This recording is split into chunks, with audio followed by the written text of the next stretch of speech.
Good morning, everyone.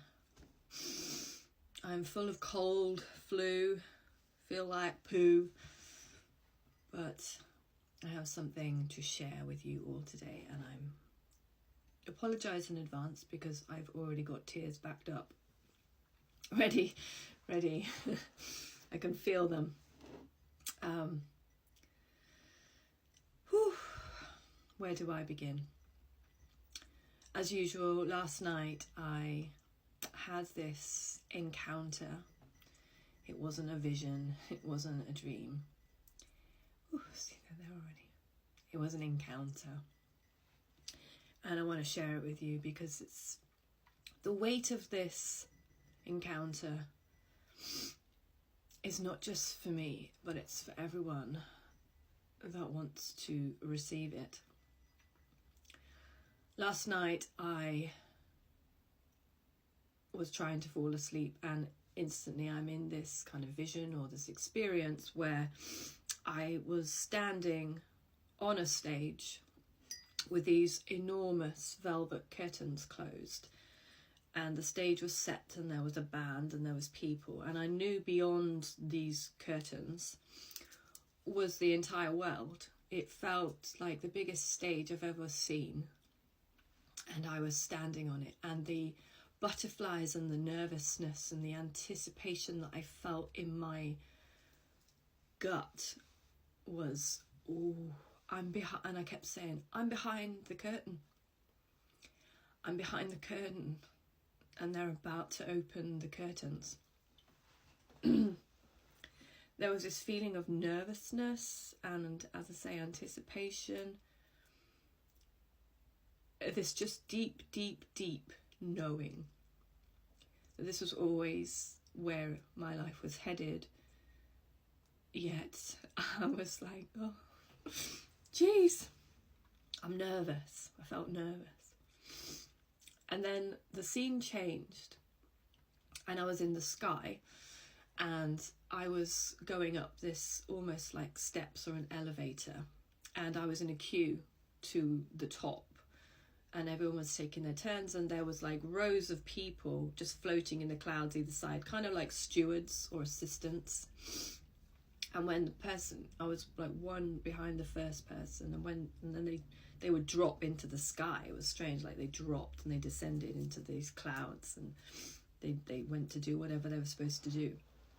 And then it was my turn, and I reached the pinnacle of the elevator, and the steward that was waiting on my right handed me, you know when you have old negatives, photographic negatives in the little plastic, and you pop them in the projector. It was like a negative, and it was like a blueprint, and he handed me this blueprint, and he slotted my soul signature, my life path into this projector, and it shot out this display of my life and the next step from this moment. And it was again the stage moment behind the curtain, this I'm about to jump, I'm about to open the curtain, I'm about to do the thing that I came here to do.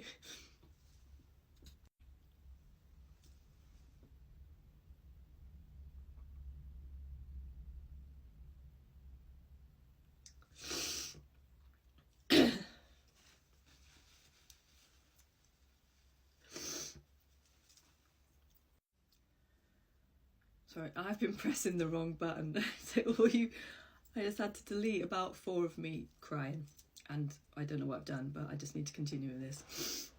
So as I'm at the top of this staircase, with this feeling in my soul of,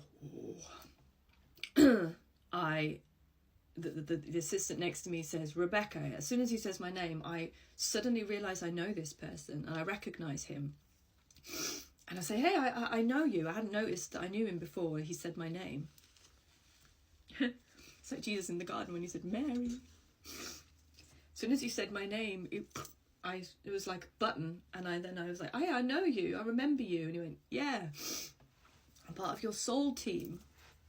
We're all here to assist you. Do you know how much assistance you've got with this? There are people that have been, with my signature of my life, my negative, my blueprint, my soul print on earth, what I came to do.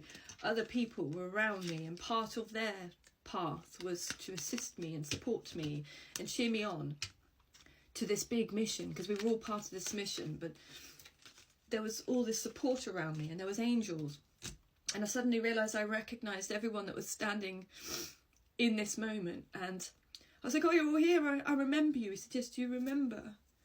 Do you remember that you know what comes next? Do you remember what comes next? He said, when you prophesy, when you have these visions of the future, it's not the future, it's a memory. Because this has already been done. You've already done this, so you don't need to worry. You need to understand that this has already taken place. You've already won the race. You've already completed the race. The Alpha and the Omega, you've already done this. Do you remember who you are? Do you remember why you came? And then I suddenly saw this alabaster clay jar. And it was the alabaster jar with the anointing oil that Mary smashed it and anointed Jesus' feet for his crucifixion and his burial, because she understood who he was and the importance of his mission, the importance of who he was, and the importance of the truth, and why he came and why he was about to do what he was about to do. And in this moment there was so much. This voice said, Rebecca, I am about to smash your alabaster jar. I am about to pour you out over the nations, because you are the keeper of the truth.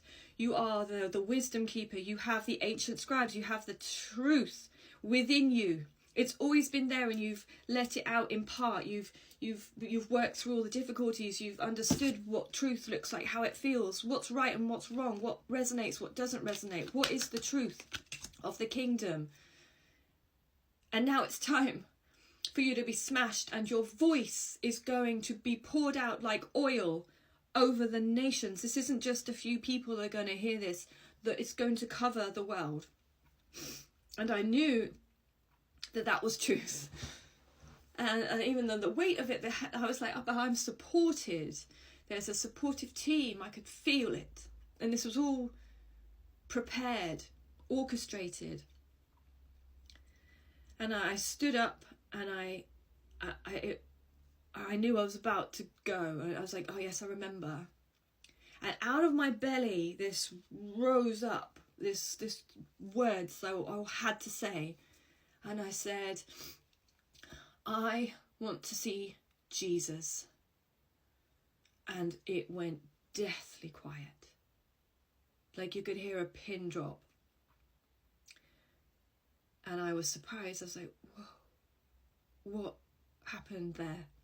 And the man that had handed me my thing, he said, did you just say the code, Rebecca? And I was like, that is it. Me saying that is a key. And I knew I had to say it again. And I said, I want to see Jesus. And everyone bowed. And there was this holy hush. And I had to say it again 3 times. I want to see Jesus. And in that third moment, this enormous face filled the sky and then filled the clouds and met me. And I looked into these eyes of just pure love. And I knew him. And I knew myself in him. And I knew who I was. And in that moment, I knew everything. I'm going to stop this video and do another part because it's going to go on, but I just, in that moment, knew everything. I knew the difference between diversity and division. And I asked, what is your plan? And one word came back. Unity. Unity. To bring unity, because we are all one. And the kingdom that's about to be poured out, or has been pouring out, it's about to ramp up. Like this new wine is being poured out. The wine of the kingdom. Part 2.